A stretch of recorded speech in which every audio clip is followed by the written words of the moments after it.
J'ai des négros sur les côtes, sans passer par mes potes. Pourtant j'avais prévenu mais on veut me faire payer la note. J't'explique, le rap game c'est un nid de serpent. Et le problème c'est qu'il y a peu de gagnants mais beaucoup de perdants. Quand tu commences tes supporters sont du genre fervent. Mais un truc vient brouiller tout, évidemment c'est l'argent. À l'époque j'avais les habits, les idées larges. Et mon plus gros projet, convertir les barges en braves. Et je partageais, que faire d'autre lorsque ça marche. Pour vivre heureux, vivons cachés, c'était pas trop la démarche. Bref, je jouis des privilèges, ma bonne image, une petite lettre, une peine qui s'allège. Un frère en chien, je débloque un peu d'oseille. Tout ça en secret, je veux pas montrer que j'aide. Je suis guidé par le dîner, et c'est comme ça que doit marcher le tiec. Si tu montes, tu tires les autres, tous dans le même bateau. Tous on avait la dalle, on partage le gâteau normal. Dans l'autre cas, ton gars aurait fait la même. Chez nous, on est solidaire, enfin ça dépend du problème. Et ça dépend combien tu pèses en oseille. Plus grandit ton rêve, plus grandit la haine. Ça n'est qu'une question de temps avant que le revers ne revienne. Si tu gagnes la médaille d'or, c'est la médaille d'or des problèmes. C'est ça le rap game, les gros sujets tabous. Je compte pas sur un crew, moi je compte sur un marabout.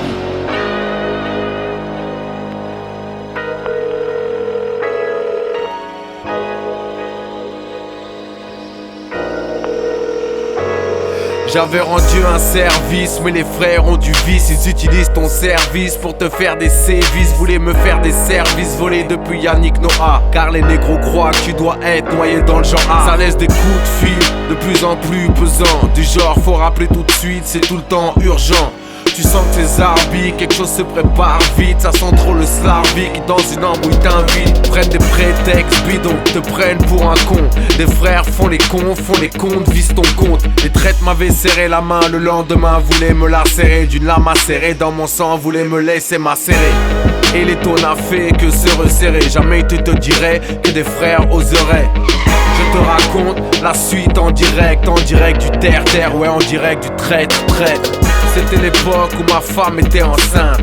Je venais de sortir mon album numéro 5. Un de ces genres de gars qui aurait pu être mon zinc a eu des vues sur moi et a impliqué les miens. S'est renseigné chez moi, je n'avais plus trop la cote. A vu que j'étais tout seul, que je n'avais plus trop de potes. A mis en place son plan, m'a demandé de l'argent, tout en me menaçant mais indirectement. Et moi dans le même temps, j'attendais mon enfant. Je préservais ma femme de peur qu'elle pète les plombs. Dos au mur, partagé entre balancer tout ou m'entourer d'un crew à qui je serais redevable. M'entourer de gros bras qui me maqueront plus tard. Je ne mérite pas ça, je suis dans une putain d'impasse.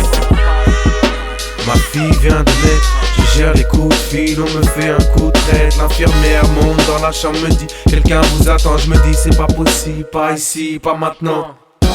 Alors que j'ai célébré la vie, en bas m'attend la mort. Alors je me menace de vivre, j'implore Dieu dans l'ascenseur. Il m'aide et je m'en sors, je trouve la force de dire stop.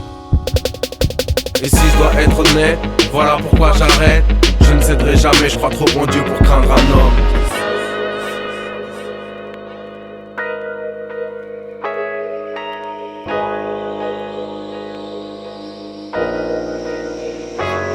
Je le savais qu'en bas ils me voyaient tous en haut. Je le savais qu'une fois en haut ils me verraient tous en bas. Pourtant je les regarde jamais de haut, je m'inspire toujours du bas. Le rap c'est 20 milieux sous la merde, donc je rappe avec un tuba. Je savais que ce serait la merde parce que ça l'a toujours été. Je savais qu'après le rêve viendrait la réalité. Je me rappelle quand c'était vas-y, décise. Toi tu nous représentes, maintenant c'est fort d'ici, yeah.